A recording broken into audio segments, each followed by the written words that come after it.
এখন যৌবন যার মিছিলে যাবার তার শ্রেষ্ঠ সময়, এখন যৌবন যার যুদ্ধে যাবার তার শ্রেষ্ঠ সময়। এই পৃথিবীর প্রেম আর সব যুদ্ধ সাঙ্গ করে কবি হেলাল হাফিজ স্থায়ী হলেন কবিতার পৃথিবীতে। বাংলা একাডেমি কিংবা জাতীয় প্রেস ক্লাব প্রাঙ্গণে বেঁচে থাকা অবস্থায় কবি হেলাল হাফিজের পা পড়েছিল অসংখ্যবার। প্রিয় প্রাঙ্গণে আবারও এলেন প্রেম ও দ্রোহের কবি, কিন্তু এবার নিথর দেহে অনন্ত লোকের উদ্দেশ্যে। বাংলা একাডেমিতে কবির প্রথম জানাজা অনুষ্ঠিত হয়, এরপর প্রেস ক্লাবে দ্বিতীয় জানাজা সম্পন্ন হয়। তার মৃত্যুতে শোকের আবেশ সাহিত্য প্রাঙ্গণে। শেষ শ্রদ্ধা জানাতে আসেন ভক্ত ও শুভানুধ্যায়ীরা। উপস্থিত ছিলেন সংস্কৃতি উপদেষ্টা মোস্তফা সরোয়ার ফারুকী, আইন উপদেষ্টা আসিফ নজরুল সহ আরও অনেকে। এ সময় মোস্তফা সরোয়ার ফারুকী বলেন, ২১শে পদক থেকে বঞ্চিত করা হয় কবিকে। যদিও আমি মনে করি কবি কখনো কোনো পদক বা পুরস্কারের জন্য কিছু লেখেন না, কিন্তু পুরস্কার দিতে হয় কিন্তু জাতি তার কৃতজ্ঞতা জানানোর জন্য। হেলাল হাফিজকে তো আমরা ২১শে পদক বা স্বাধীনতা পদক কখনো দিইনি, ফলে উনি এটা পাওয়ার জন্য লিখেননি, কিন্তু এটা দেওয়াটা আমাদের জাতির দায়িত্ব ছিল, কিন্তু ওনাকে দেওয়া হয়নি। পরিবারের পক্ষ থেকে জানানো হয়, স্বজনরা নিয়ে যেতে চাইলেও স্বেচ্ছায় একাকিত্ব বেছে নিয়েছিলেন অকৃতদার এই কবি।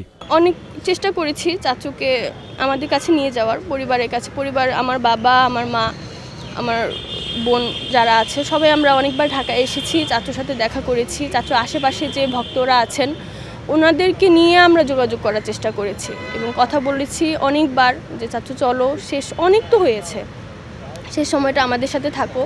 হয়তো যে অসুস্থতা আছে, তুমি আমাদের সাথে থাকলে হয়তো ভালো লাগবে, একটা মাসের জন্য তুমি আসো, পরে যদি তোমাদের ভালো না লাগে, তোমার যদি ভালো না লাগে তাহলে তুমি আবার চলে এসো তোমার মতো। কিন্তু উনি কখনোই আসলে নিজের কষ্টের ভাগ অন্য কারোর উপর দিতে চাইতেন না। আমি একটু এখন একাকিত্ব আমি পছন্দ করি, এই বলে এসে ওই সুপার হোমে একটা রুম নিয়ে এসে ওখানে থাকতে আরম্ভ করলো। আমাদের সঙ্গে যোগাযোগ হতো, টেলিফোনে যোগাযোগ হতো, আমার মেয়ে প্রায়ই যাইতো, তার দেখাশোনা করত, কিন্তু সে পছন্দ করতে একাকী থাকাটাই। বেঁচে থাকতে কবিদের যথাযোগ্য সম্মান ও চিকিৎসার ব্যবস্থার দাবি জানান শুভানুধ্যায়ীরা। কবির এই যে মূল্যায়নের ব্যাপারটা রাষ্ট্রের একটা বড় ভূমিকা ছিল, এখন রাষ্ট্র সেই দায়িত্ব আসলে আমরা বলবো যে সঠিকভাবে পালন করে নাই, এবং আমরা দেখি সবসময় যে কবি এবং এই ধরনের যারা বিখ্যাত ব্যক্তিত্ব আছেন তাদের মরণোত্তর সম্মাননা দেওয়া হয়। এই মরণোত্তর সম্মাননা আসলে পরিবারও চায় না, কবি নিজেও চায় নাই। ওনার সাথে যখন এই বিষয়ে আমরা কথা বলতাম, উনি বলতেন, দেখো আমাকে মানুষ ভালোবাসে, আমার কবিতা ভালোবাসে, আমি আমার পুরস্কার পেয়ে গেছি, আমাকে আলাদা করে আর কোনো পুরস্কারের দরকার নেই। প্রেস ক্লাব থেকে কবিকে নিয়ে যাওয়া হয় মিরপুর বুদ্ধিজীবী কবরস্থানে। সেখানে চিরনিদ্রায় শায়িত হলেন নির্মোহ কবি হেলাল হাফিজ। কায়েস রাহাত, দেশ টিভি, ঢাকা।